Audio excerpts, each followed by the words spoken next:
Since childhood, Stuart was a spoiled boy. His father owned several car dealerships and never denied him anything. Mr. Hamilton hoped that the business would eventually pass on to his dreamy son. However, Stuart was interested in something entirely different. He loved to draw and play the guitar, dreaming of becoming a well-known artist or musician in the future. Years went by, and he still enthusiastically told his father about concerts, favourite bands, and new exhibitions at the gallery. "Stuart, have you ever thought about getting married?"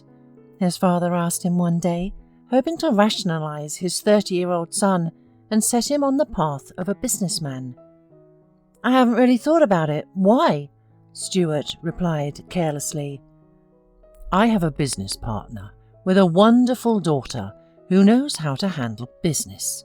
She came to the meetings several times in place of her father and took over business," his father suggested. "Are you insinuating that it's time for me to do adult things at your car dealership again?" The guy grimaced. He didn't like the whole idea. They already had a good fortune. Why should he get involved in his father's business and reject the idea of his band? Moreover, things were just beginning to go uphill. Stuart found the whole band, and they wanted to get together for the first rehearsal soon. "No, do what you want." My father reacted calmly and unexpectedly. "I have another plan. Marry Laura. We'll unite the companies." "Are you kidding me?" The son's jaw dropped in amazement. "Son," Mr. Hamilton replied calmly, "I see that you are not interested in business, and I am tired and getting old, but I don't want to give up my business. Let my partner develop it. Marriage is necessary so that our half is behind you. In fact, Laura will be doing everything, and if you'll have children, the business will pass on to them later. Think about it, son. It's a good idea." With these words, 60-year-old Mr. Hamilton got up from his armchair and left his son's apartment, leaving him to digest such a proposal. Stuart was confused. On the one hand, he understood his father's position. All his life he had felt that he was a disappointment to his father. Stuart couldn't comprehend all the workings of the car dealership, such as what services to offer and at what prices to avoid financial collapse and lack of consumers. He was not familiar with concepts like indexing or other terms that casually passed through his father's speech. But Laura was familiar with them. According to his father, Laura could save the business and even develop it. And they wouldn't lose anything because they would enter into marriage. But there was another side to the question. Stuart felt like a simple object, a means of payment for a transaction, and he didn't like it at all. Could his own father sell him for the business? Meanwhile, Mr. Hamilton was driving around the evening city. He decided to leave his son alone so that no one would interfere with his decision-making. The man understood that this was a critical step in his son's life, and unfortunately, he never learned how to make decisions. But how will Stuart live on in this cruel world? Mr. Hamilton loved his son, and he wanted the best future for him. When the businessman met Laura, he realized that this strict girl could make his son a real man who knows exactly what he needs and how to achieve it.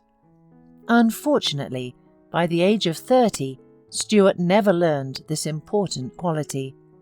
If he left the business to Stuart, he would abandon it and spend all the money on entertainment. The amount was not small, of course, but the world is huge. Mr. Hamilton sighed, lowered the window and lighted a cigarette. He rarely smoked, trying to keep his health, but his heart was uneasy for his son. The next day, Stuart called his father. He had almost not slept at night, thinking about what decision to make. His head still buzzed with thoughts. He thought about his future and what this marriage could give him. His father had said that the girl was pretty, and it was unlikely that he would cheat. But on the other hand, Stuart felt like a changeable coin. "Hello?" His father's voice came from the receiver. "Dad, hi," Stuart coughed. "I've been thinking about your words." "And?" "Well, I can't just make an offer at the first meeting like that. I haven't even seen her once," the son shouted in despair. Mr. Hamilton sighed heavily. "Don't worry about it. I'll talk to my partner if you agree. He will explain everything to his daughter. No one will force you." Well, if that's the case. Stuart's heart beat so hard, as if he were called to the board for the first time in school and he didn't learn the material. "If so, Dad, then okay. I'll do as you said." "Excellent decision, son." Approval was heard in his father's voice. Stuart took it as the highest compliment. They said goodbye, and Stuart began to get ready for his first rehearsal with his new band. Several days had passed, and Mr. Hamilton was negotiating with his partner. The deal was profitable, so Mr. Beckman agreed to talk to his daughter. Laura immediately understood what a good offer it was and gave a positive answer. She was not interested in her future husband.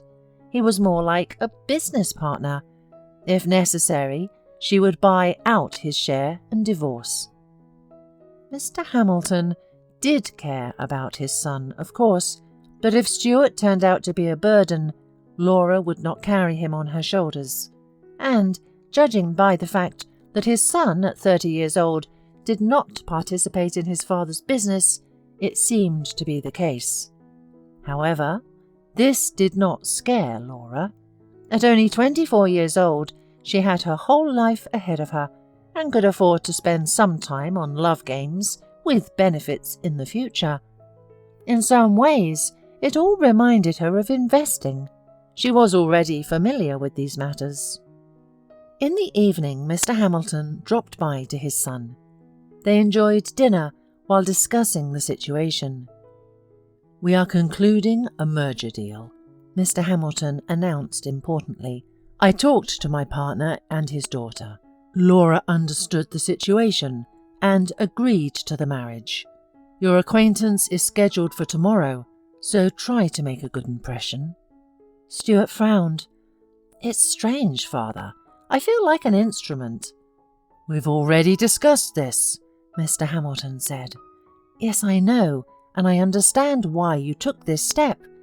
But I don't want to tie my life to someone I don't love." "In our time, marriages for calculation are much more common than you think." "And I understand that. Do you think I haven't thought this over? I may not understand your business, but I'm not a complete idiot." "No one says you are an idiot. If you can't get along after the meeting, we agreed to cancel the deal. So, nothing will change in your life if you don't want it to," Mr. Hamilton said. These words made Stuart believe that his father was not treating him like a tool for the deal. He still gave him a choice, even if that choice could ruin his business. Such a gesture touched Stuart, and he decided to look for any positive trait in Laura that he could hold on to. Stuart couldn't fall asleep at night. His father had said that the girl would be waiting for him in the restaurant at table 17, but he never showed him the photo. Is she really that ugly? By morning, Stuart hadn't imagined a bleak future for himself, and even thought of not going to the restaurant, but he remembered that his father had given him a chance to refuse. "I'll go for my dad's sake," decided Stuart, and went to the meeting. Approaching the hostess, Stuart asked, "Hello, I have a table number 17 reserved. Could you please show me to it?" "Yes, of course." The woman behind the counter smiled warmly. Gloomy thoughts still plagued Stuart until he finally saw Laura.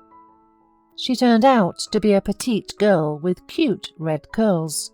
However, her face was quite stern, and the glasses gave her an air of seriousness. She was sitting with a laptop and drinking lemonade with ice. "Hi," the guy greeted her. "You're Laura, aren't you?" The girl looked at him over her glasses. "Hi, yes, and you're Stuart, I guess." She reached out her hand. "Yes." Stuart lightly touched her fingers with his lips. "Oh, you are a gentleman," the girl smiled. "Sit down.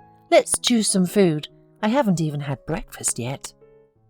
"What have you been up to?" asked the guy. He liked Laura, and in fact, he even felt that she was already in love a little. "Business," the girl shrugged.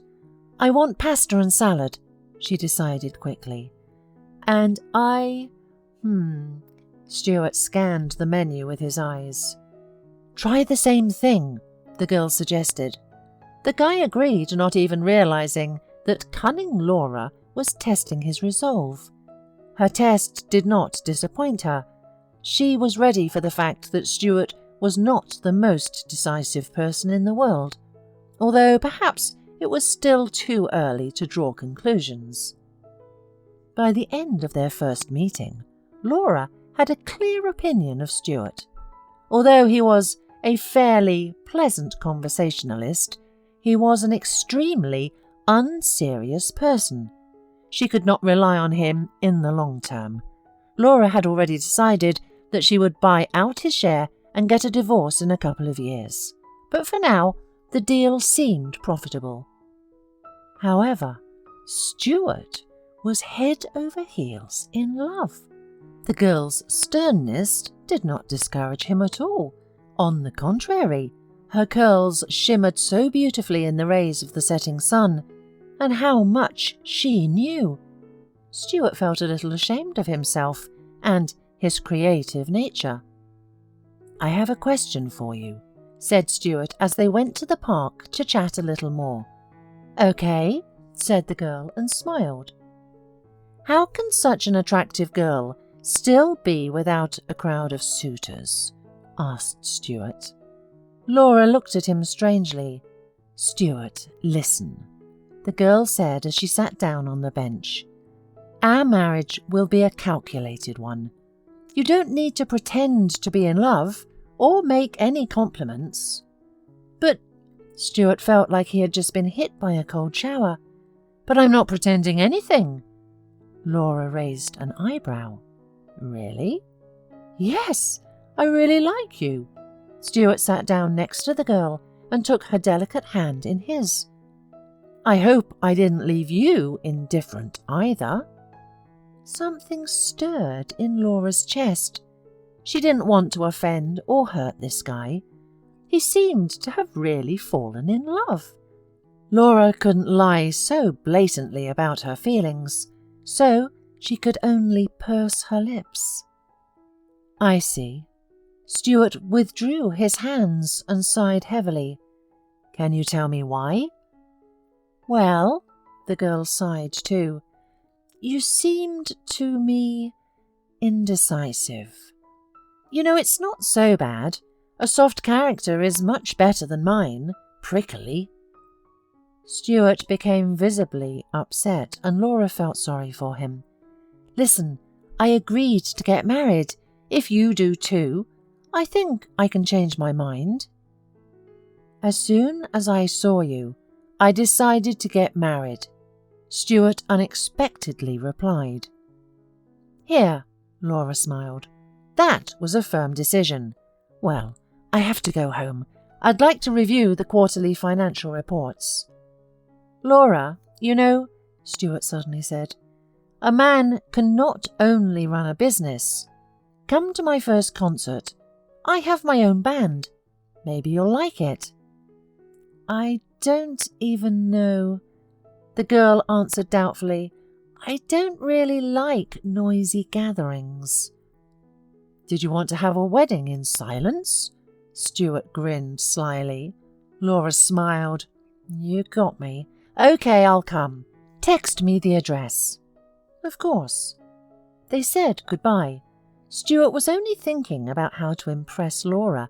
He wasn't going to give up and was determined to win the girl over. But Laura had strange feelings. Almost for the first time in her life, she was completely lost.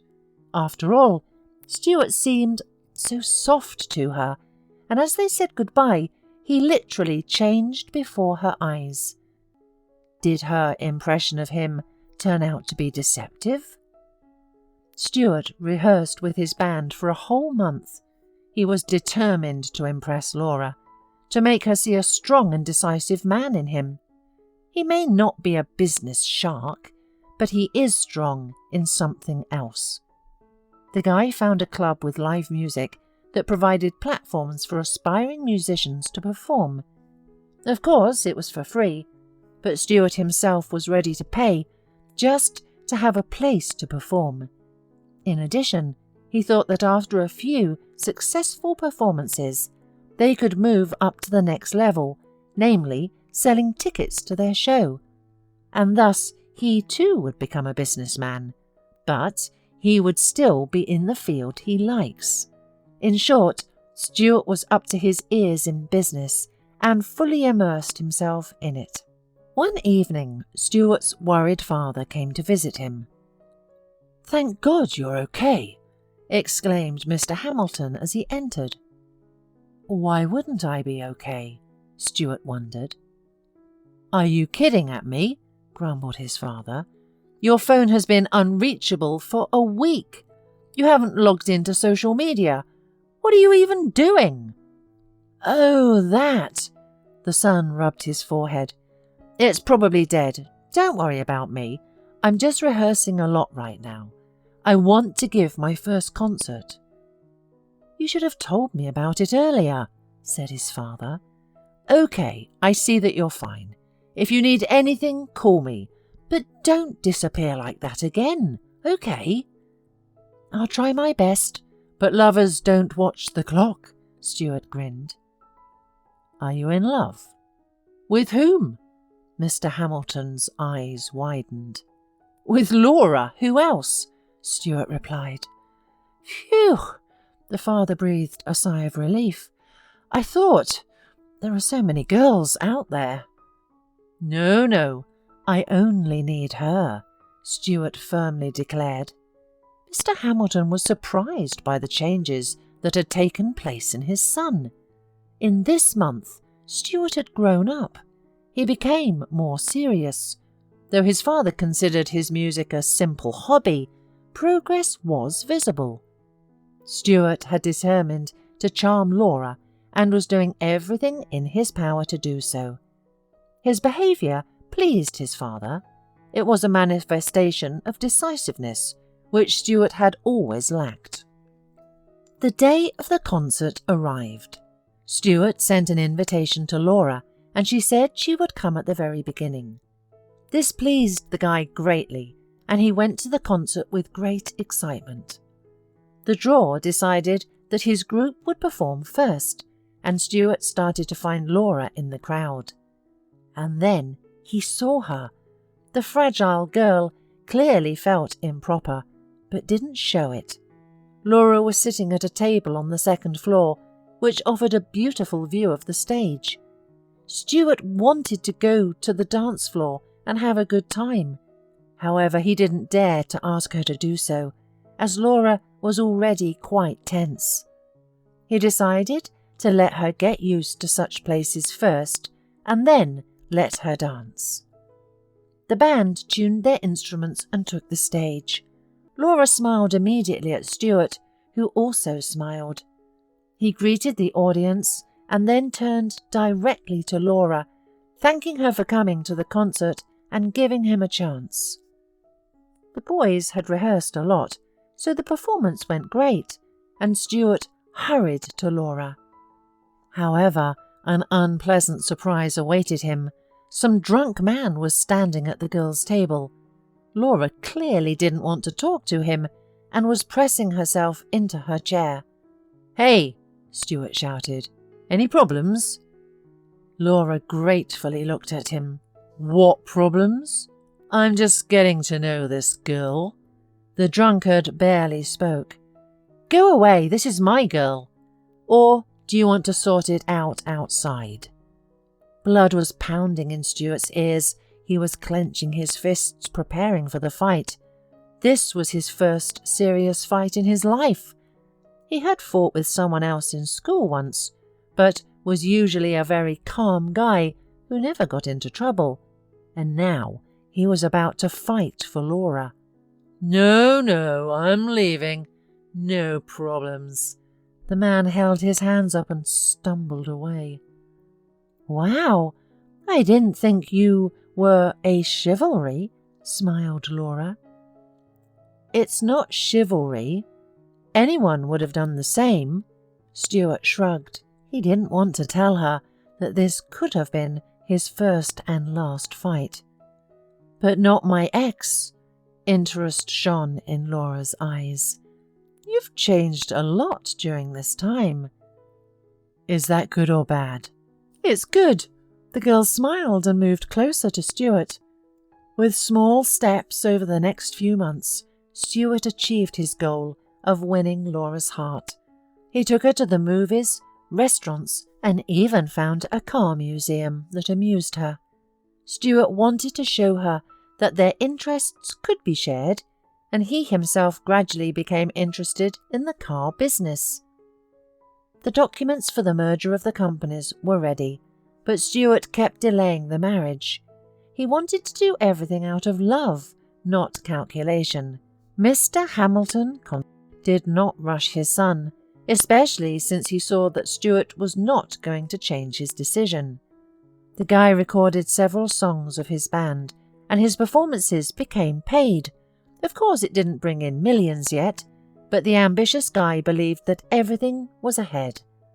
Besides, Stuart began to understand the intricacies of the car business, not without his father's help, of course, but now Mr. Hamilton was confident about the future of his business and his son. Laura saw all the changes happening to Stuart and could not believe her eyes. In just a few months, the boy turned into a real man. Once, Stuart invited Laura to an expensive restaurant. Romantic music, dim light, her favourite Italian cuisine. The guy had thought everything through. When Laura got out of the taxi, he was ready for his main battle. "I know my words won't be a surprise to you," he began, "but you have literally turned me into another person. I wanted to change for you so that you could be with me and not feel obliged to tolerate me all your life. I want everything to be different from what it seemed at the very beginning. I want us to get married for love." Stuart got down on one knee and opened the ring box. "Will you marry me?" Laura laughed happily and immediately hugged her fiancé. "Of course, Stuart. Of course I agree." 2 months later, they got married. The parents of the newlyweds could not be happier. They had thoughts that their children were unlikely to love each other and would probably not agree to a wedding. But Stuart and Laura looked happy, and smiles did not leave their faces throughout the holiday. Together, they began to manage their parents' businesses, and Laura was surprised that Stuart was just as good at understanding all the intricacies. Stuart chose to leave his band as a hobby and plunged fully into the world of cars. Thanks to his creative nature, he was full of ideas, and practical Laura chose the best of them. The couple formed the perfect tandem in the world of the car business. A year after the wedding, Laura excitedly told Stuart that they were expecting twins. Stuart was overjoyed and immediately told his father that it was time for him to prepare to babysit his grandchildren, which he planned to do in retirement. The couple had a boy and a girl. As the children grew up, Laura and Stuart only loved each other more. They were happy that a marriage of calculation turned into a marriage of love.